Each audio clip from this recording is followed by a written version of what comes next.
মঞ্চে উপস্থিত আছেন বাম আইএসএফ সমর্থিত লিডার অর্থাৎ বামফ্রন্টের মাননীয় তন্ময় স্যার, আমাদের বাদুড়িয়া বিধানসভার কনভেনার তথা জেলা নেতৃত্ব নীতিশ স্যার এবং আরো অন্যান্য নেতৃত্ব সহ স্বরূপনগরের বাম আইএসএফ সমর্থিত ক্যান্ডিডেট মাননীয় বিশ্বজিৎ মণ্ডল মহাশয় তিনি উপস্থিত আছেন। আর সামনে বসে থাকা সমাজ পরিবর্তনের কাণ্ডারি যারা, সমাজ পরিবর্তনের রূপকার, আগামী ভবিষ্যৎ যাদের হাতে, প্রত্যেককে জানাই হার্দিক শুভেচ্ছা এবং সংগ্রামী অভিনন্দন। অভিজ্ঞ মানুষ, বর্ষিয়ার লিডাররা এখানে আছেন, দু চারটে কথা বললে নয়, সেটাই বলার জন্য উপস্থিত হয়েছি। আমরা হঠাৎ কেন এই উন্নয়নের জোয়ারে জন্ম নিলেই জন্মসাথী থেকে শুরু করে আর মারা যাওয়া পর্যন্ত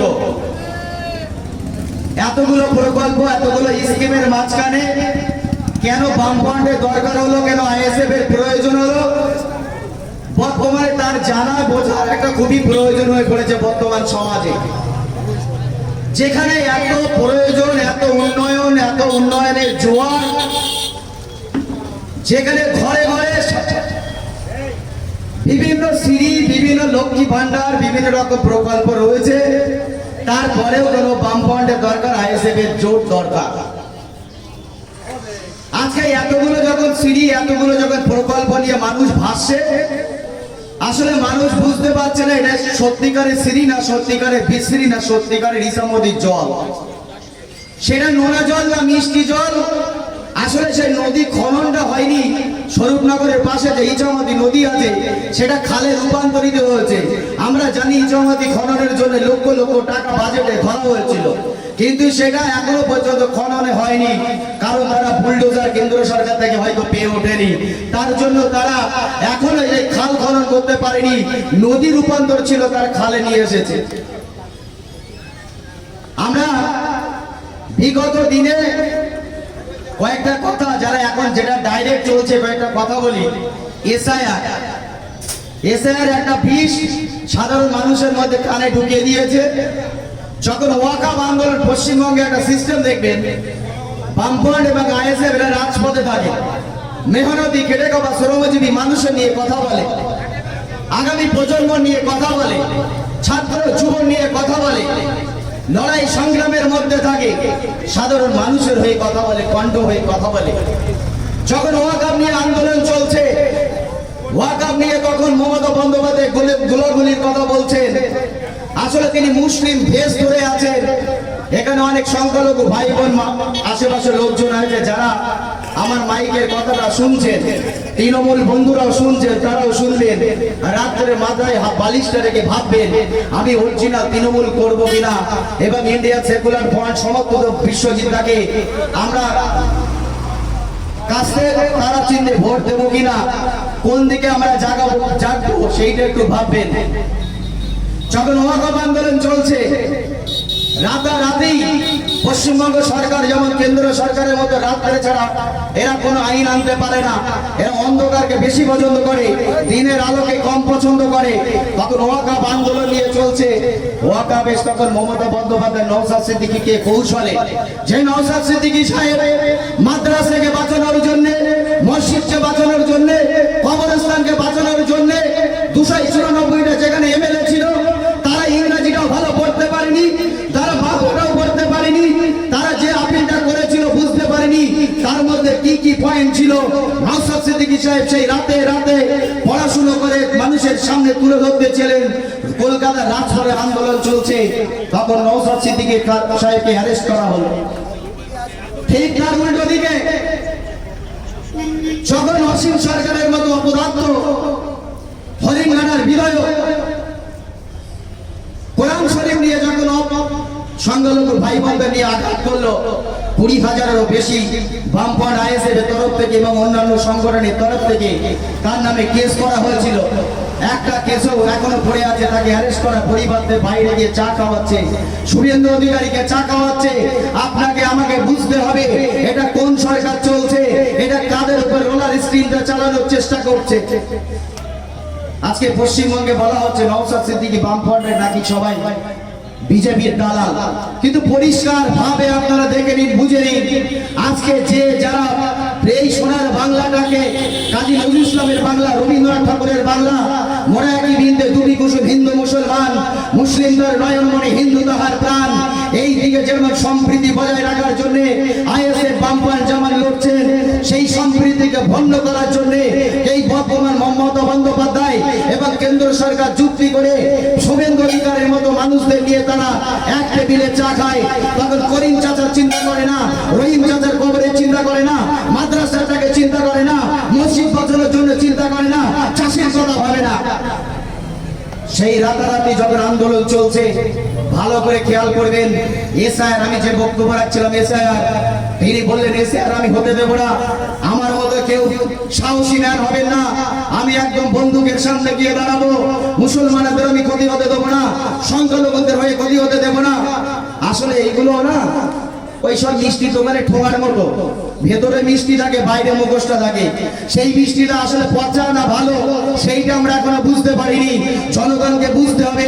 তার জন্য নওশাদ সিদ্দিকী কথা বলছেন, বিমান বসরা কথা বলছেন, তন্ময় ভট্টাচার্য স্যারেরা কথা বলছেন, এবং আমাদের যারা মিনাক্ষীরা কথা বলছেন, সেই পচা মিষ্টিটা আমাদেরকে উপহার দিচ্ছে। রাতারাতেই শুরু হলো, বললো সেন্ট্রাল আমার স্টেটের কোনো কর্মীরাই কাজে লাগবে না। রাতারাতি সবার কাছে এসএমএস, মাস্টার মশাইদের কাছে এসএমএস চলে গেল, এসআইআর কার্যক্রম শুরু হবে। এসআইআর ফর্ম বিলি হচ্ছে, টিচাররা যাচ্ছে, কত কৌশল দেখুন। এসআইআর চালু করলো, টিচাররাও দিল, আপনার ডকুমেন্টস দিলেন, সেখানে হাজারো হাজারো শাসক দলে যারা ভোট বাক্সের জন্য ওখানে ক্যাম্প করেছিল, সমস্ত জায়গায় ভুল ভ্রান্তি ফর্ম ফিল আপ করেছিল, একমাত্র বামফ্রন্ট আইএসএফ যারা ওখানে ক্যাম্প বসিয়েছিল, প্রত্যেকটা ছেলে, কারণ নওশাদ সিদ্দিকী প্রত্যেকটা মঞ্চ থেকে তাদেরকে দেখিয়ে দিয়েছিল, আলাদা করে ট্রেনিং হয়েছিল তাদেরকে কিভাবে ফর্মটা ভরতে হয়। আর তারা বাবার জায়গায় মা, মার জায়গায় পিতা, পিতার জায়গায় অভিভাবককে বুঝতে পারছিল না। যাদের এইটুকু বোঝার বোধ বুদ্ধি জ্ঞান নেই, তারা একটা রাজ্য চালনা করে কি করে, মেয়রের মানুষের কথা বলবে কি করে, যারা খেটে খাওয়া ট্যাক্সের পয়সায় যে রাজ্য চলে, ডেভেলপমেন্টের ফান্ডের টাকা আসে, এই লাইট চলবে, হসপিটাল চলবে, কিন্তু রাস্তাটায় কাজ হবে এই ট্যাক্সের পয়সায়। আপনার আমার মেহনতি খেটে খাওয়া মানুষের ট্যাক্সের পয়সায় সরকার চলছে। মমতা বন্দ্যোপাধ্যায় হেলিকপ্টার চলছে আপনার আমার ট্যাক্সের পয়সায়। অভিষেক বন্দ্যোপাধ্যায় যে ট্যাক্স চলছে আমার আপনার ট্যাক্সের পয়সায়। আজকে স্কুলে যে মাইন হচ্ছে আমার আপনার ট্যাক্সের পয়সায়। আর আপনার আমাকে তার উপরে রোলার স্কিম চালানোর চেষ্টা চলছে। তো এসআইআর শুরু হলো, আপনার সবকিছু ওয়েবসাইটে সাকসেস দেখানো হলো। সাকসেস দেখানোর পরে আপনার ঘরের চাবি আপনার কাছে যদি না থাকে, এখানে অন্য কারো যদি কাছে থাকে সে ঘর খুলতে পারে, আর আপনার ঘরের চাবি তালা মারা থাকবে, আপনি ছাড়া অন্য কেউ খুলতে পারবে না। সহজ ভাবে বোঝানোর চেষ্টা করছি। বললো কি তারপরে আপনার ওতে কি হলো, করিম চাচার 4টে ছেলের বড়তে 6টা ছেলে, রহিম কাকা 3টে মেয়ের পরিবর্তে 6টা মেয়ে। সরকার যেখানে বলছে একটার বেশি 2টো বাচ্চা নেওয়া যায় না, সরকার সেখানে কি করে দেখায় রহিম চাচার 4টে ছেলে মেয়ে হলো। জিওগ্রাফি ম্যাপিংটা কি করে হলো? কত অপকর্ম যারা শিক্ষক রয়েছে তাদের কি ফল না সরকারের দোষারোপ? আমরা ইয়ারকে প্রশ্ন করেছিলাম, বলছে আমি কিছু জানি না, উপর থেকে জানে। আমরা বললাম মাইনেটা তো আমরা দেয়, উপর থেকে দেয় না, ট্যাক্সের পয়সাটা আমাদের যায়, আপনি কেন বলতে পারবেন না? জনগণ যখন আসবে মার খাবেন, আপনার কৈফিয়ত দিতে হবে। আপনি সঠিক ডকুমেন্টস দিন, সঠিক ডকুমেন্টস দিতে পারে না, উপর তালাদের কথা বলে।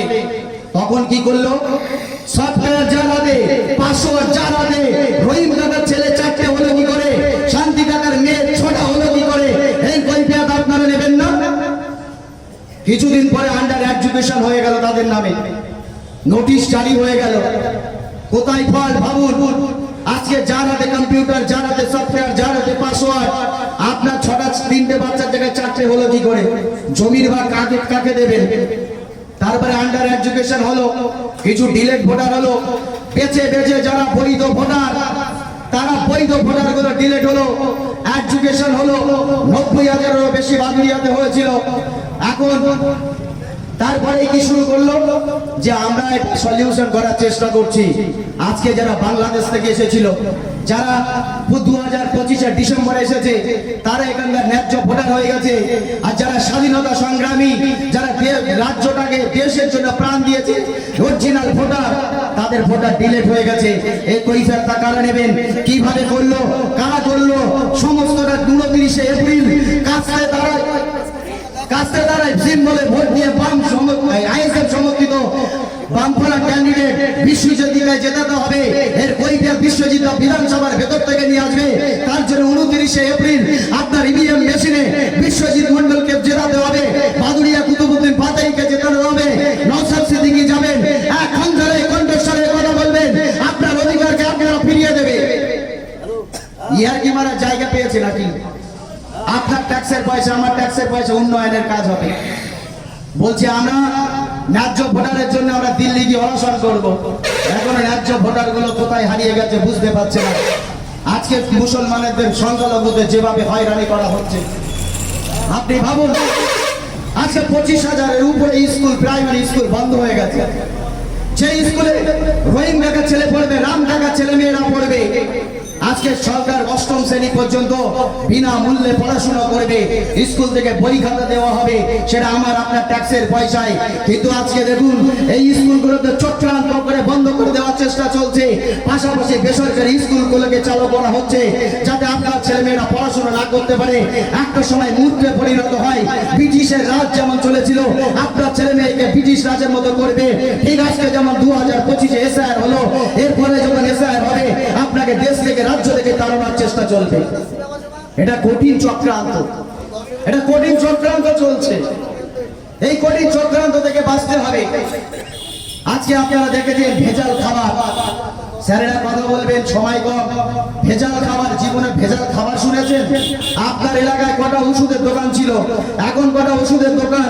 কর্পোরেট সেক্টরের সঙ্গে আজকে যখন চাষি বীজ নিতে যাবে, ওখানে কীটনাশকের দোকানে লিখে দিচ্ছে এতটা এই বীজ নিন, এই চারা নিন, সব ওর থানার হাতে থাকবে।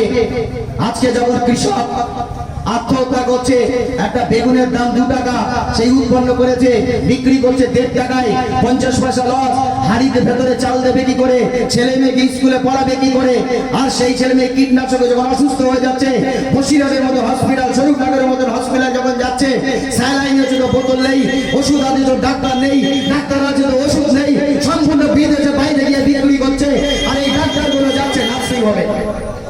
এই কৈফিয়তগুলো তো আপনাকে নিতে হবে, আপনাকে ভাবতে হবে। তো সমাজ পরিবর্তনের জন্য, আপনার পরিবর্তনের অধিকারের জন্য, আমার স্বাস্থ্য বেহাল দশা শিক্ষাকে ফিরিয়ে আনতে 29 এপ্রিল কাস্তে তারা সিম্বলে বিপুল ভোটে জয়যুক্ত করে বিশ্বজিৎকে বিধানসভায় পাঠান এবং আপনার সার্বিক উন্নতি, আপনার অধিকারকে ফিরিয়ে পেতে আপনারা সকাল সকাল 29 এপ্রিল বিশ্বজিৎকে বিপুল ভোটে জয়যুক্ত করবেন।